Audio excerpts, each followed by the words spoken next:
Welcome. Today we're reading the chapter The King is Dead of the novel Tarzan the Terrible. Last time, Tarzan donned a priest's dead disguise to avoid detection as he stealthily made his way back to the temple in search of Jane. He discovered an intricately locked building and, frustrated by the obstacles, resorted to brute force to enter, calling out for Jane in the darkness only to find himself in danger from an enraged Gryf.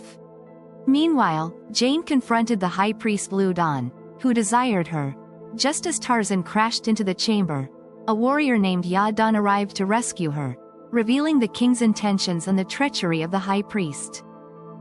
As they conversed, Jadon had led her down the stone stairway that leads from the upper floors of the Temple of the Gryph to the chambers and the corridors that honeycomb the rocky hills from which the temple and the palace are hewn, and now they passed from one to the other through a doorway upon one side of which 2 priests stood guard, and upon the other 2 warriors. The former would have halted Jadon when they saw who it was that accompanied him, for well known throughout the temple was the quarrel between king and high priest for possession of this beautiful stranger.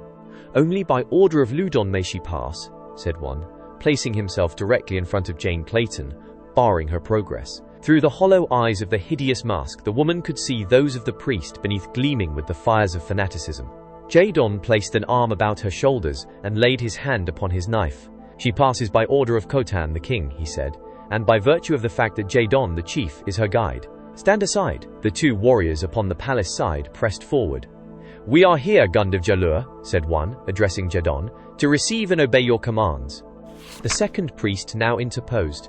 "Let them pass," he admonished his companion.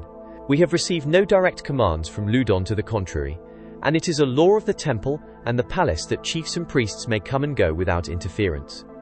"But I know Ludon's wishes," insisted the other. "He told you then that Jadon must not pass with the stranger?" "No, but—" "Then let them pass, for they are 3 to 2, and will pass anyway. We have done our best." Grumbling, the priest stepped aside. "Ludon will exact an accounting," he cried angrily. Jadon turned upon him. "And get it when and where he will," he snapped. They came at last to the quarters of the Princess Oloa, where in the main entranceway loitered a small guard of palace warriors and several stalwart black eunuchs belonging to the princess or her women. To one of the latter, Jadon relinquished his charge. "Take her to the princess," he commanded, "and see that she does not escape." Through a number of corridors and apartments, lighted by stone cressets, the eunuch led Lady Greystoke, halting at last before a doorway concealed by hangings of Jato skin, where the guide beat with his staff upon the wall beside the door. "O Loa, Princess of Paluldon," he called, "here is the stranger woman, the prisoner from the temple." "Bid her enter," Jane heard a sweet voice from within command.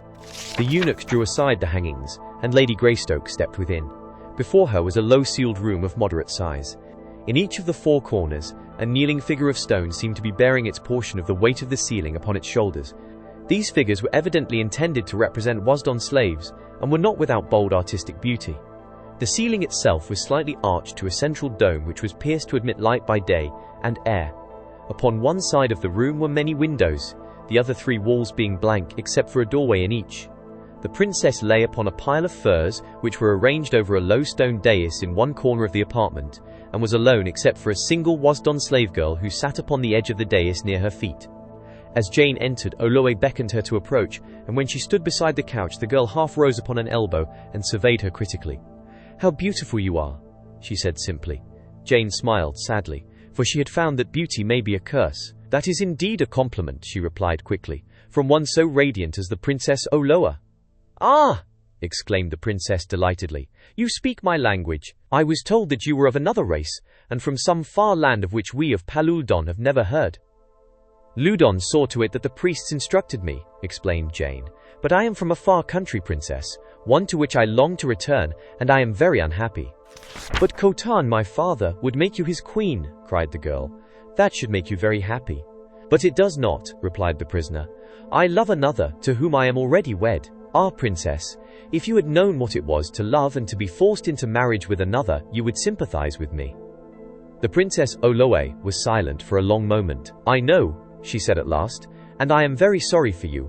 But if the king's daughter cannot save herself from such a fate, who may save a slave woman? For such in fact you are." The drinking in the great banquet hall of the palace of Khotan, king of Paluldon, had commenced earlier this night than was usual, for the king was celebrating the morrow's betrothal of his only daughter to Beulot, son of Mosar, the chief, whose great-grandfather had been king of Paluldon and who thought that he should be king, and Mosar was drunk, and so was Beulot his son. For that matter, nearly all of the warriors, including the king himself, were drunk. In the heart of Khotan was no love either for Mosar or Beulot, nor did either of these love the king. Khotan was giving his daughter to Beulot in the hope that the alliance would prevent Mosar from insisting upon his claims to the throne, for, next to Jadon, Mosar was the most powerful of the chiefs, and while Khotan looked with fear upon Jadon too, he had no fear that the old lion man would attempt to seize the throne, though which way he would throw his influence and his warriors in the event that Mosar declared war upon Khotan, the king could not guess. Primitive people who are also warlike are seldom inclined toward either tact or diplomacy, even when sober, but drunk they know not the words, if aroused. It was really Beulot who started it. "This," he said, "I drink to Oloa," and he emptied his tankard at a single gulp. "And this," seizing a full one from a neighbor, "to her son and mine who will bring back the throne of Paluldon to its rightful owners." "The king is not yet dead," cried Khotan, rising to his feet, "nor is Beulot yet married to his daughter, and there is yet time to save Paluldon from the spawn of the rabbit breed."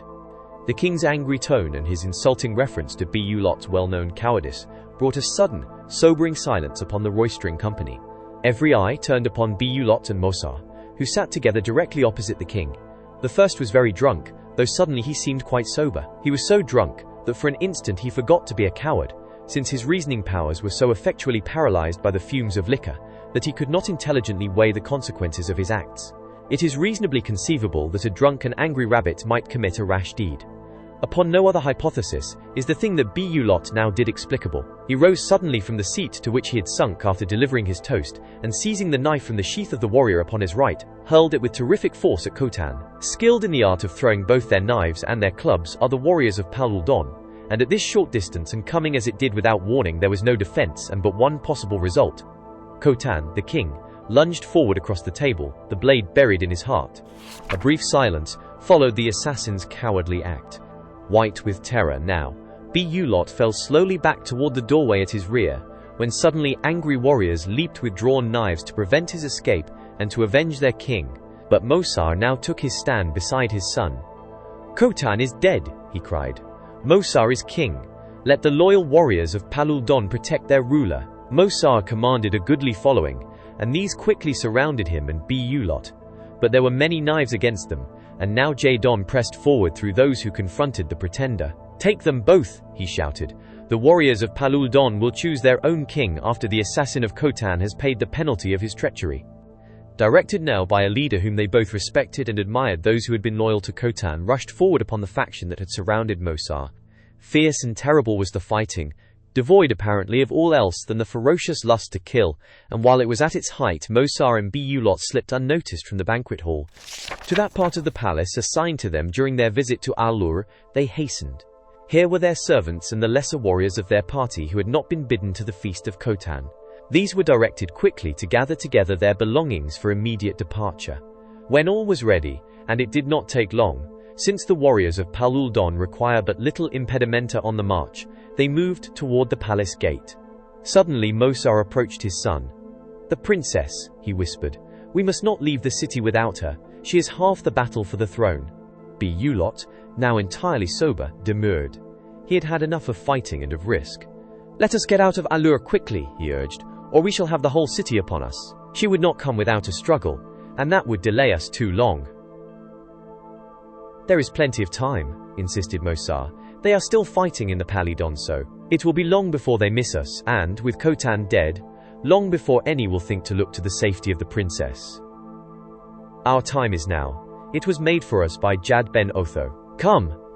Reluctantly, Beulot followed his father, who first instructed the warriors to await them just inside the gateway of the palace. Rapidly the two approached the quarters of the princess. Within the entranceway only a handful of warriors were on guard. The eunuchs had retired. "There is fighting in the Paluldon, so," Mosar announced in feigned excitement as they entered the presence of the guards. "The king desires you to come at once, and has sent us to guard the apartments of the princess. Make haste," he commanded as the men hesitated. The warriors knew him, and that on the morrow the princess was to be betrothed to Beulot, his son. If there was trouble, what more natural than that Mosar and Beulot should be entrusted with the safety of the princess? And then too, was not Mosar a powerful chief to whose orders disobedience might prove a dangerous thing? They were but common fighting men disciplined in the rough school of tribal warfare, but they had learned to obey a superior, and so they departed for the banquet hall, the place where men eat. Barely waiting until they had disappeared, Mosar crossed to the hangings at the opposite end of the entrance hall, and followed by Bulot, made his way toward the sleeping apartment of Oloe, and a moment later, without warning, the two men burst in upon the three occupants of the room. At sight of them, Oloe sprang to her feet. "What is the meaning of this?" she demanded angrily. Mosar advanced and halted before her. Into his cunning mind had entered a plan to trick her. If it succeeded, it would prove easier than taking her by force. And then his eyes fell upon Jane Clayton, and he almost gasped in astonishment and admiration. But he caught himself and returned to the business of the moment. "Oh Loa," he cried, "when you know the urgency of our mission, you will forgive us. We have sad news for you. There has been an uprising in the palace, and Khotan, the king, has been slain. The rebels are drunk with liquor, and now on their way here. We must get you out of Allur at once. There is not a moment to lose. Come, and quickly." "My father dead?" cried Oloa, and suddenly her eyes went wide. "Then my place is here with my people," she cried. "If Khotan is dead, I am queen until the warriors choose a new ruler. That is the law of Paluldon. And if I am queen, none can make me wed whom I do not wish to wed, and Jad Ben Otho knows I never wish to wed thy cowardly son. Go!" She pointed a slim forefinger imperiously toward the doorway. Mosar saw that neither trickery nor persuasion would avail now, and every precious minute counted.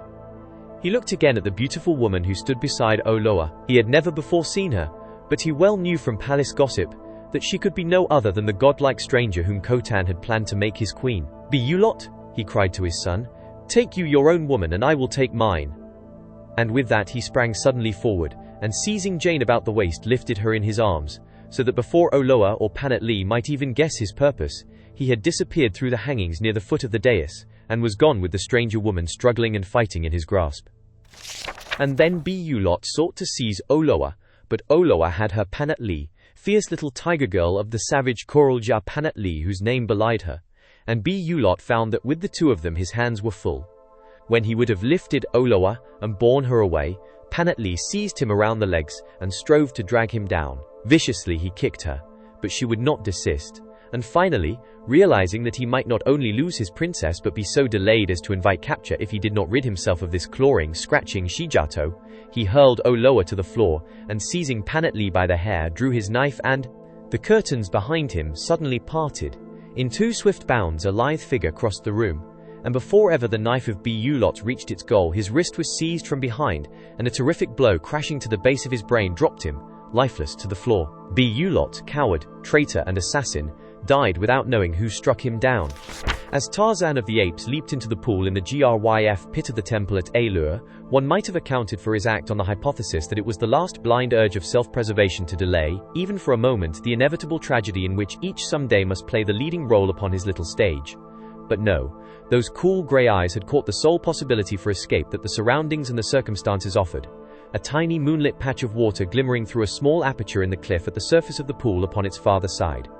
With swift, bold strokes he swam for speed alone, knowing that the water would in no way deter his pursuer. Nor did it. Tarzan heard the great splash as the huge creature plunged into the pool behind him. He heard the churning waters as it forged rapidly onward in his wake.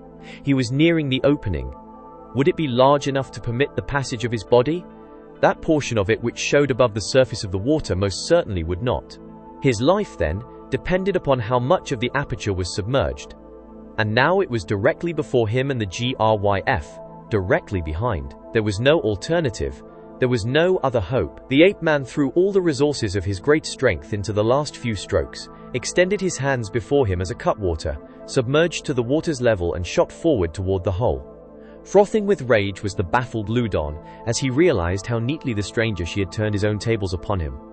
He could of course escape the temple of the Griff in which her quick wit had temporarily imprisoned him, but during the delay, however brief, Jadon would find time to steal her from the temple and deliver her to Khotan. But he would have her yet, that the high priest swore in the names of Jad Ben Otho and all the demons of his faith. He hated Khotan. Secretly he had espoused the cause of Mosar, in whom he would have a willing tool. Perhaps then this would give him the opportunity he had long awaited, a pretext for inciting the revolt that would dethrone Khotan and place Mosar in power, with Ludon, the real ruler of Paluldon, He licked his thin lips as he sought the window through which Tarzan had entered, and now Ludon's only avenue of escape.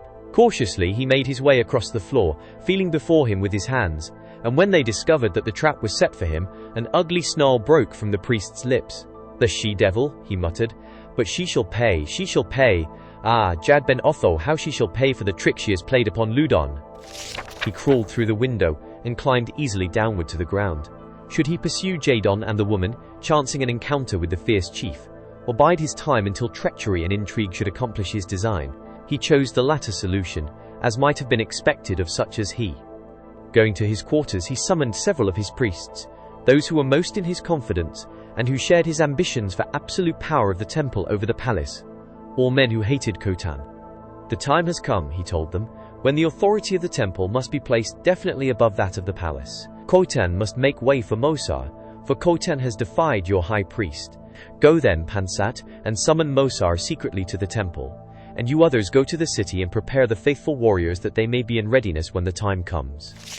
For another hour they discussed the details of the coup d'etat that was to overthrow the government of Palul Don. One knew a slave who, as the signal sounded from the temple gong, would thrust a knife into the heart of Khotan for the price of liberty.